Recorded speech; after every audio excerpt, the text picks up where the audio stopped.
Saludos. La Municipalidad Provincial de Arequipa, a través de la Gerencia de Centro Histórico y Zona Monumental, así como la Biblioteca Pública Municipal y con el apoyo de la Asociación Peruana de Estudiantes de Historia, continuamos con las tertulias del patrimonio de Arequipa. En este mes, que es temático en torno al tema de la independencia, tenemos como invitado al profesor y historiador Fernando Calderón Valenzuela, quien nos va a hablar sobre el tema de Arequipa a través de su cabildo y el proceso de la independencia. Quiero señalar que Fernando Calderón es doctor en Historia por el Colegio de México. Estudió la maestría de Historia del Mundo Hispánico, las independencias iberoamericanas en la Universidad Jaime I de Castellón, en España, y la licenciatura de Historia en la Universidad Nacional de San Agustín de Arequipa. Ha sido profesor en dicha universidad y en la Universidad Católica de San Pablo. Además, ha sido becario del Consejo Nacional de Ciencia y Tecnología de México y del Centro de Estudios y Documentación Latinoamericanos, CEDAL, en Ámsterdam.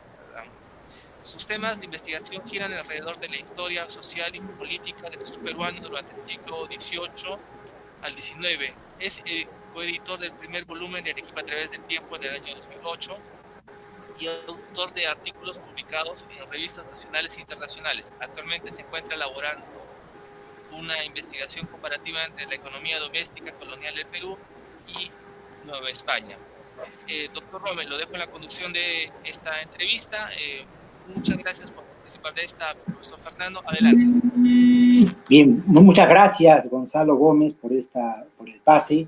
La bienvenida reiterada al historiador Fernando Calderón Valenzuela. Muy buenos días, Fernando.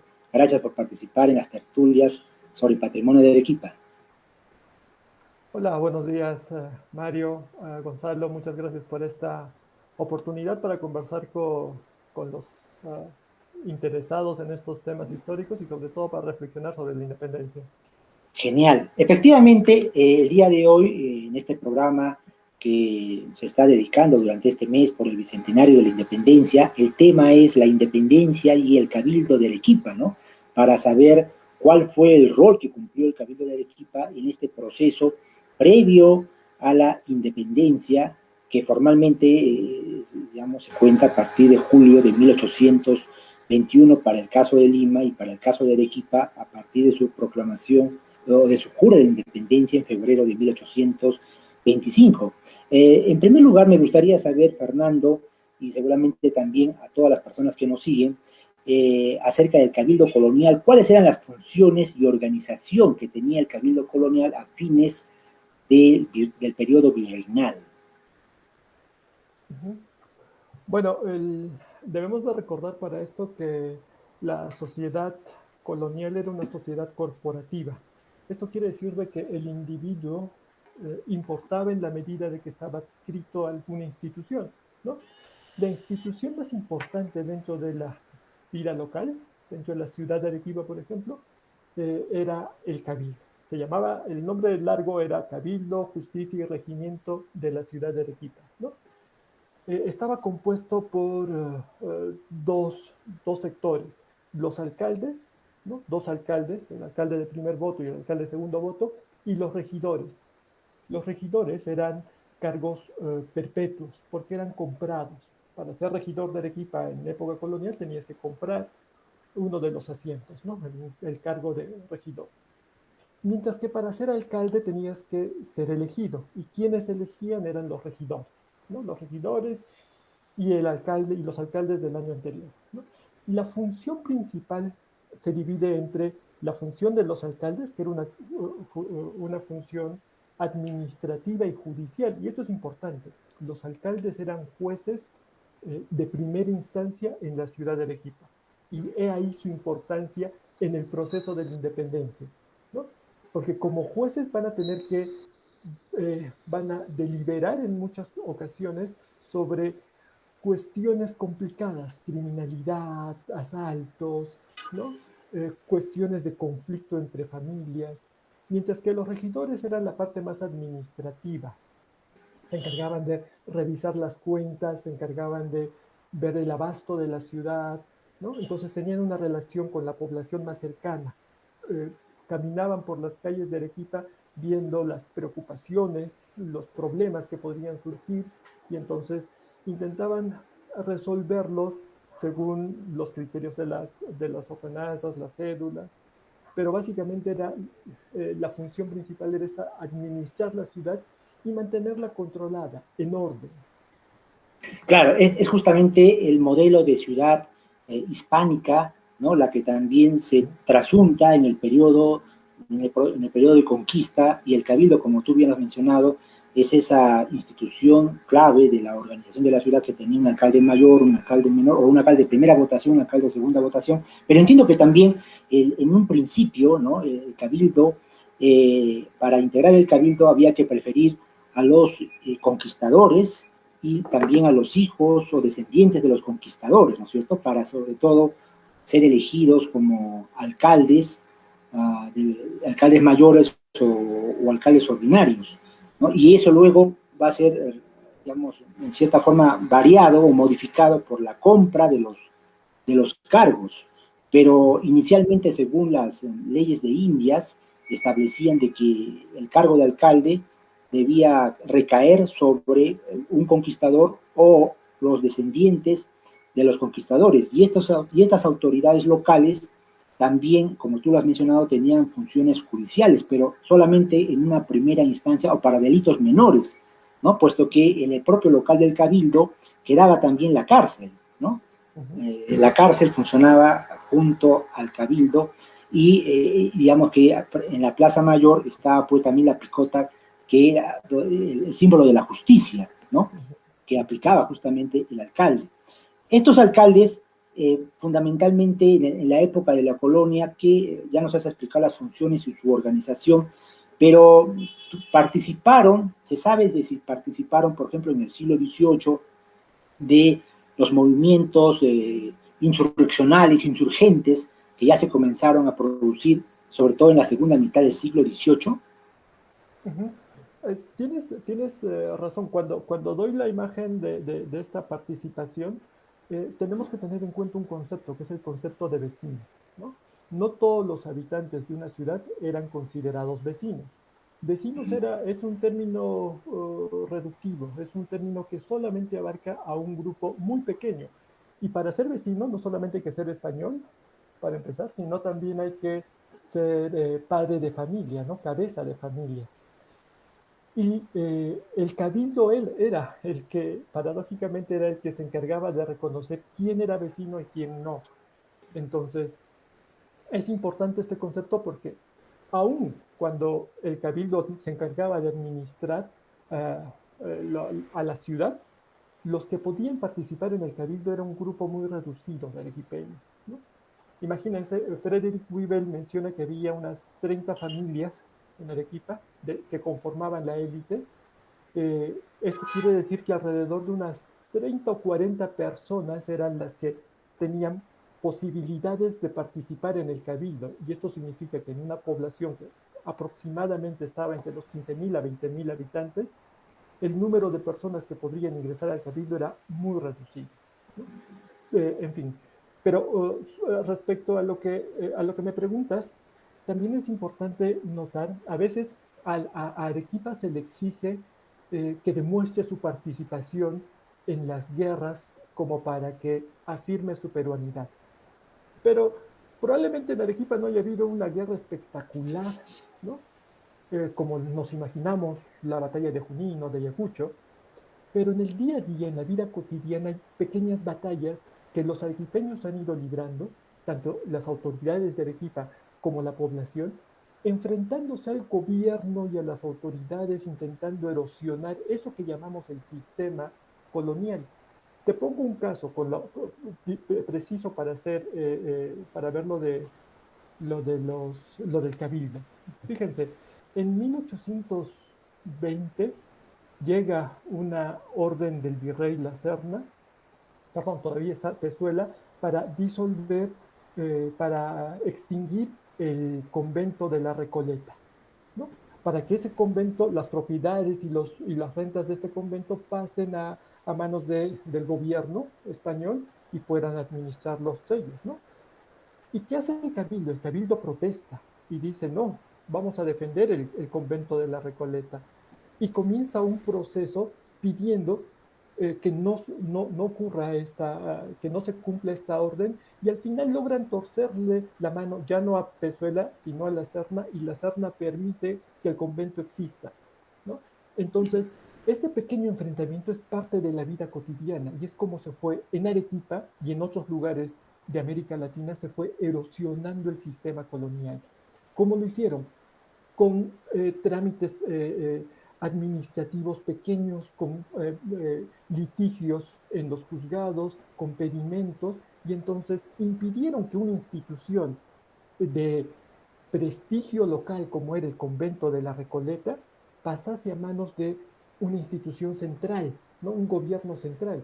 Y entonces, de esta manera, defendieron su ciudad. Y esta es la función más importante que cumplió el cabildo en este Muy periodo. bien, amigos, regresamos para continuar con esta importante conversación con nuestro invitado de hoy, el historiador Fernando Calderón Valenzuela, sobre la independencia y el cabildo de Arequipa, ¿no? Y en el primer bloque nos estaba contando Fernando acerca de las funciones y organización del cabildo colonial a fines justamente del periodo virreinal. Ya habíamos mencionado de que el cabildo hispano-medieval, que viene de la época también de Roma, en la Roma clásica, pues aparece el municipio como una persona moral o jurídica, en el medioevo continúa las ciudades que estaban integradas por el cabildo y los vecinos, ¿no? Esa es un indicador también de civilización, por supuesto, ¿no? Y en el caso de Hispanoamérica, pues tenemos que el cabildo durante la colonia cumplió funciones administrativas y también de justicia, ¿no? Y los miembros del cabildo eran designados entre las élites locales, ¿no? Y entre ellas, entre los propios regidores, elegían al alcalde. Esa era la modalidad de elección de los alcaldes, cuyo periodo duraba entre un año, ¿no? Se iban renovando periódicamente los alcaldes, y también nos estaba comentando nuestro invitado, pues que para el siglo XVIII el cabildo también cumplía otras funciones de defensa de los intereses locales con relación a algunas reclamos o injerencias, ¿no? de otras instituciones con relación a sus atribuciones. Y en ese sentido, Fernando, ya de pronto mencionando el tema de la participación del cabildo en este proceso de la independencia, se produjeron debates al interior del cabildo en este periodo de transición acerca de las ideas liberales, autonomistas, ¿no? Las autonomías que, como sabemos, se van configurando a partir de la idea de patria, de esta diferenciación con el español europeo y el español americano, ¿no? La Constitución de Cádiz de 1812, que ya reconoce la elección de los ayuntamientos constitucionales. Cómo es que se van produciendo debates al interior del cabildo que van forjando, ¿no? La idea de patria, y sobre todo van abogando por los intereses locales con relación a España. Es importante, para responder tu pregunta, es importante tener en cuenta el concepto de patria, tener una definición sobre el concepto de patria para el momento. Y a partir de esto vamos a poder entender lo que era el autonomismo, ¿no? Por ejemplo, la patria, cuando hablaban de patria, incluso el término país se refería a la localidad. Y como bien señaló el historiador argentino José Carlos Pieramonte, en épocas de crisis, a lo que las personas se aferraban y defendían era el entorno que conocían, que era la ciudad. Y entonces, cuando hablamos de autonomismo, es la defensa que entre las élites arequipeñas surgió de su ciudad y de sus propios privilegios y prerrogativas, ¿no? Por ejemplo, el tema de la educación era un tema sumamente sensible entre las élites. Las élites y la población de Arequipa sabía que no tenía una universidad y no tenía centros de estudios altos. Entonces, una de las grandes banderas del autonomismo arequipeño era el reclamo de crear, de instalar una universidad en la ciudad, ¿no?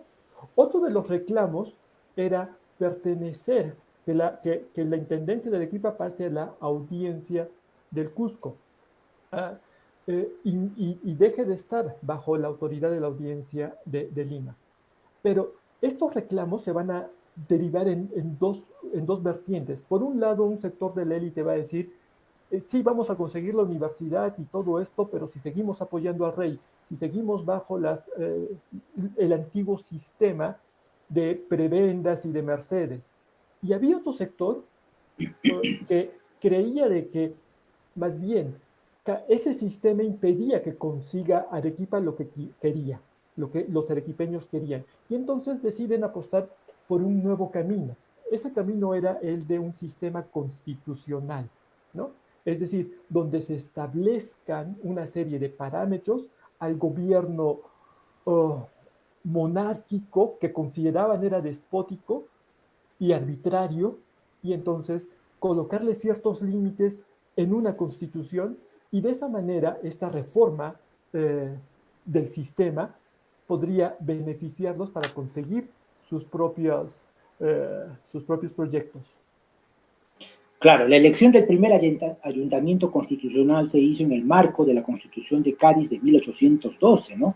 Y esto fue muy festejado, celebrado por las élites locales en Arequipa a raíz de la jura de la Constitución gaditana, ¿no? Y por supuesto, el Cabildo entra en otra etapa de su historia, ¿no?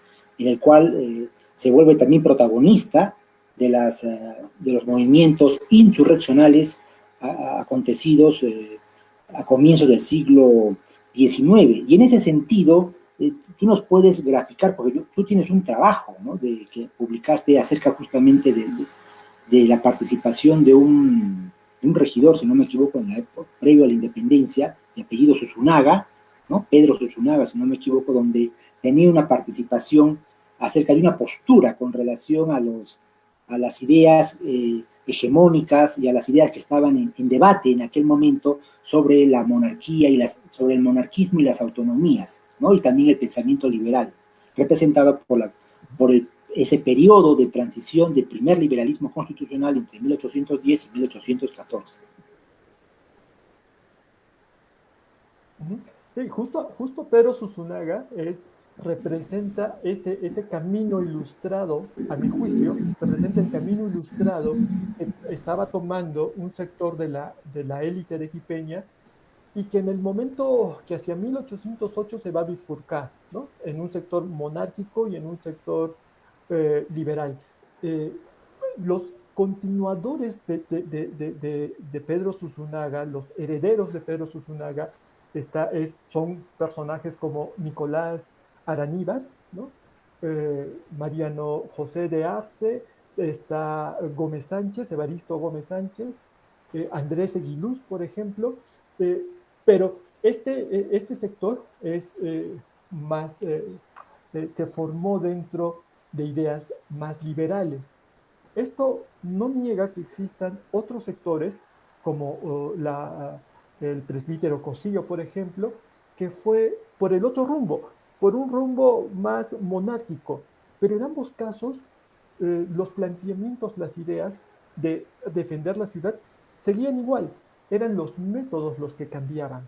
Un método más radical lo emprendieron personajes como Domingo Tristán, probablemente, en ciertos momentos, la familia Rivero Araníbar y sus descendientes, los Rivero Besoaín, fueron más confrontacionales hacia la autoridad, pero siempre siguiendo la línea ilustrada. Sus argumentos estaban sustentados en base a la legislación hispánica. Ellos no pretendieron romper con esas tradiciones jurídicas, ¿no? Así es. Cuando tú mencionabas el término patria, recordaba al filósofo de la historia, Reinhard Koselleck, que decía que patria es tomar partido también, ¿no es cierto? No solamente hace referencia a la localidad, al lugar donde se ha nacido, que era la concepción que se tenía para fines del siglo XVIII, y además para muchos aparece la idea de patria justamente en la segunda mitad del siglo XVIII, sino también es tomar partido. En este caso era tomar partido por la causa patriota, ¿no? Que era la corriente de opinión a favor de las autonomías y de esta diferenciación entre los españoles americanos y los españoles europeos. Pero estas luchas autonomistas, ¿no?, que se vieron en cierta forma auspiciadas por la Constitución de Cádiz de 1812, luego de la derogatoria de la Constitución en 1814, va a provocar una frustración en la propia élite local y sobre todo en las élites intelectuales arequipeñas, ¿no?, representadas por los personajes que tú acabas de mencionar, ¿no?, Mariano José de Arce, José María Corbacho, ¿no?, los Quirós, los Rivero, que también jugaron un papel muy importante. En esa medida, el cabildo recobra un protagonismo o pierde protagonismo, ¿no?, en los años previos a la independencia. ¿En qué momento es que el cabildo en Arequipa asume o se hace intérprete del sentimiento patriota? Fíjate, y aquí vamos a agregar algo más.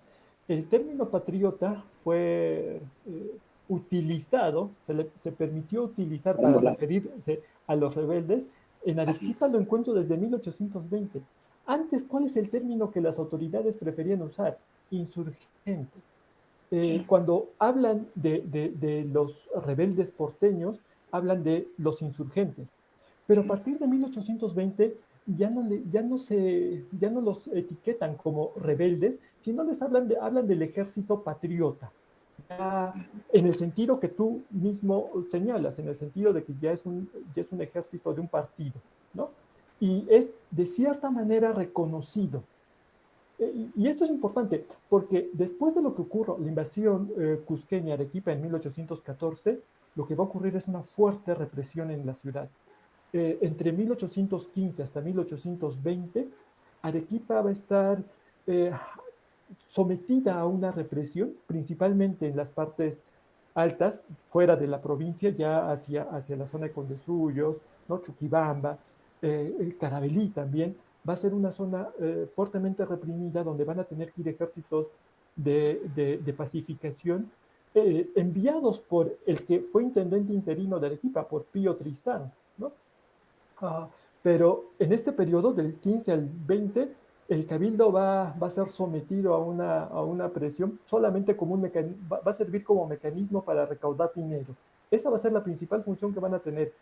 Y Abascal va a eliminar a todos los viejos regidores, entre ellos muchos miembros de la familia Rivero, y va a colocar a un sector de la élite más conservador, ¿no? A los de la Fuente Loaiza, a Menaut, a Goyeneche, ¿no? Y en 1820 va a ocurrir algo interesante. Lo que va a ocurrir es que la reinstalación del sistema constitucional va a volver a abrir el juego político en el cabildo.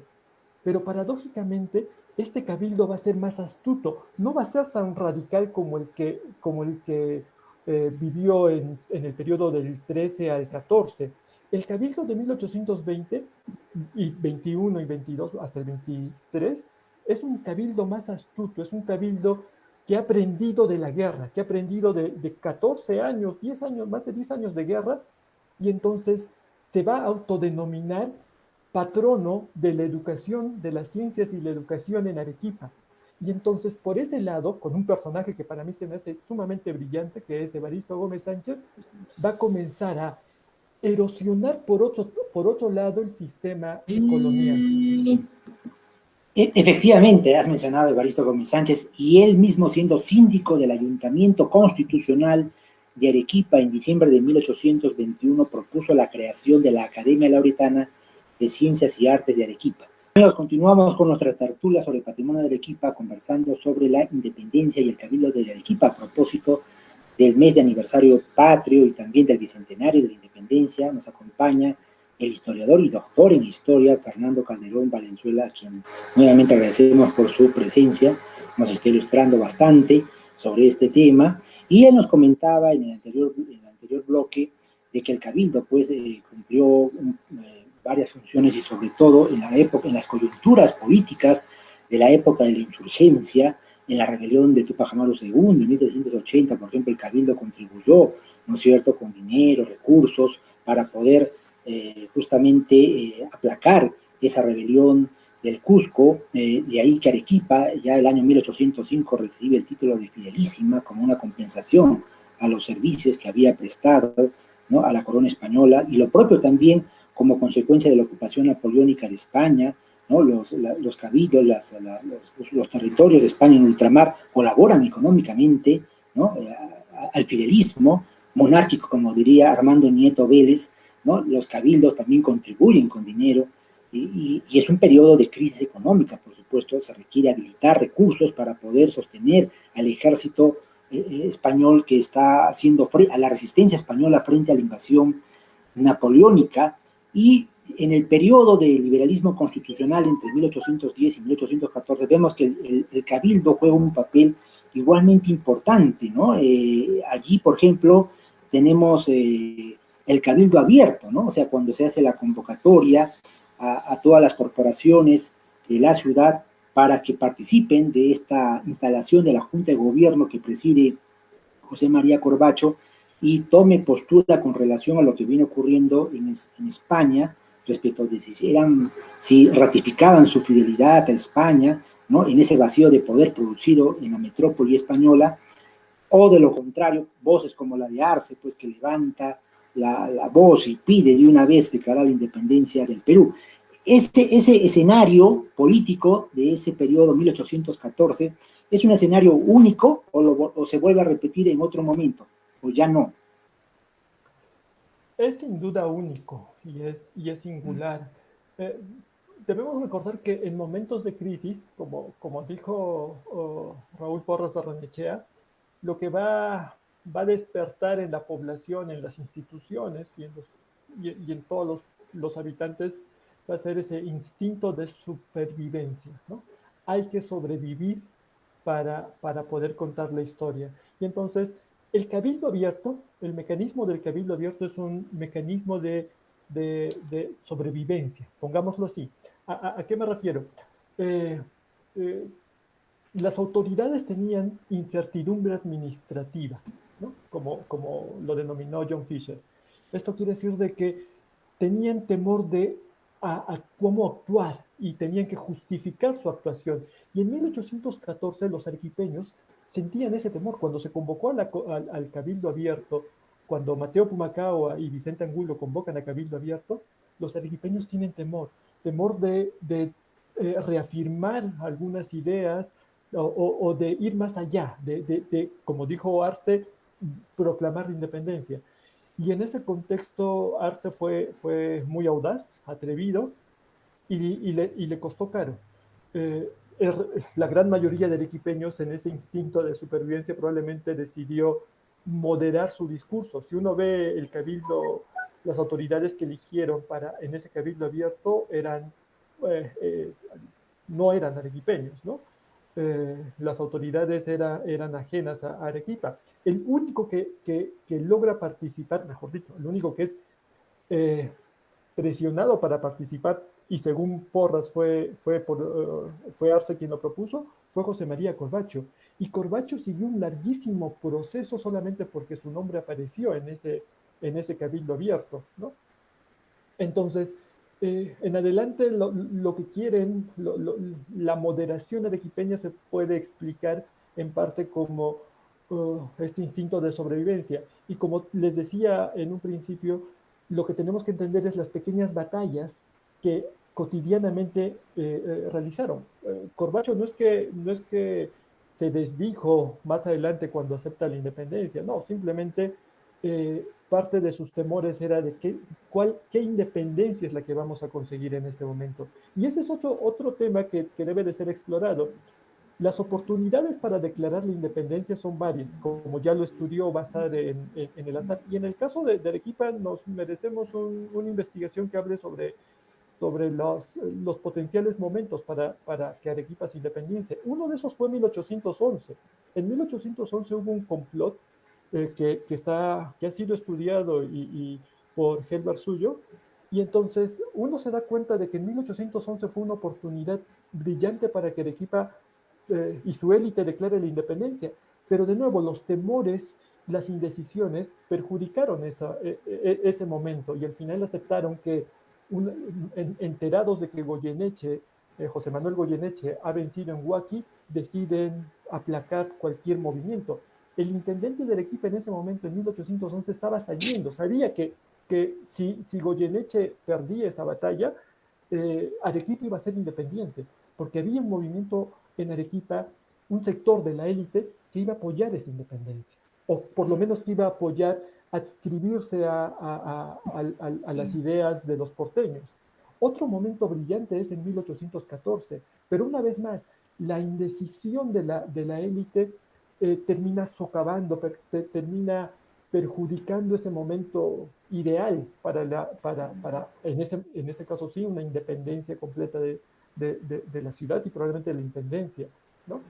Los siguientes, la represión de los años siguientes borra esos potenciales momentos hasta que lo que termina ocurriendo en 1824 ya no, ya es la aceptación de un sistema, ¿no?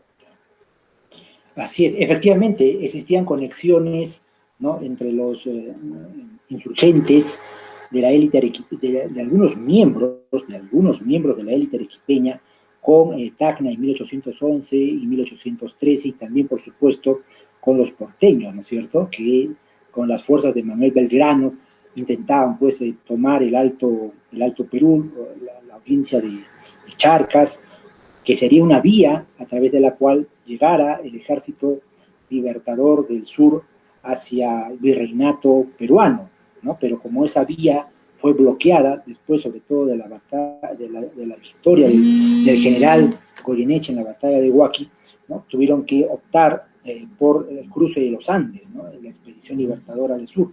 Para restablecida la constitución gaditana, para 1820 vuelven los ayuntamientos constitucionales, ¿no? Y en Arequipa también hay un ayuntamiento constitucional. Durante ese periodo, entre 1820 o 21 y 24, que es en que ya se consolida la independencia con las grandes batallas de Junín y Ayacucho, ¿cuál fue la posición del cabildo arequipeño en ese periodo? Que muchos han considerado, que varias personas, ¿no?, varios estudiosos consideran que se asume una postura más bien bastante de prudencia, ¿no?, de espera a lo que vaya finalmente a definirse en los campos de batalla. ¿Cuál fue la postura del cabildo en ese periodo entre 1821 y 1824? En este periodo, es cierto, se repite este instinto de sobrevivencia para que la ciudad y sus proyectos continúen, pero no solamente va a estar el cabildo o ayuntamiento constitucional va a tener un refuerzo que se va a llamar la Diputación Provincial. Y el tema de la Diputación Provincial es interesantísimo porque muchos de los miembros del ayuntamiento, como Evaristo Gómez Sánchez, van a pasar a la Diputación Provincial. Y el Cabildo de Arequipa va a ser renovado, ahí va a participar como regidor José María Corbacho, pero no solamente eso, sino que en este espíritu liberal va a aceptar hasta la participación de algunos miembros de los sectores indígenas. Por lo menos he encontrado 2 regidores de ascendencia indígena en el ayuntamiento constitucional. Esta nueva apertura que va a vivir la ciudad, es cierto, va a ser prudente, va a ser moderada en cuanto a la independencia y a la guerra, ¿no?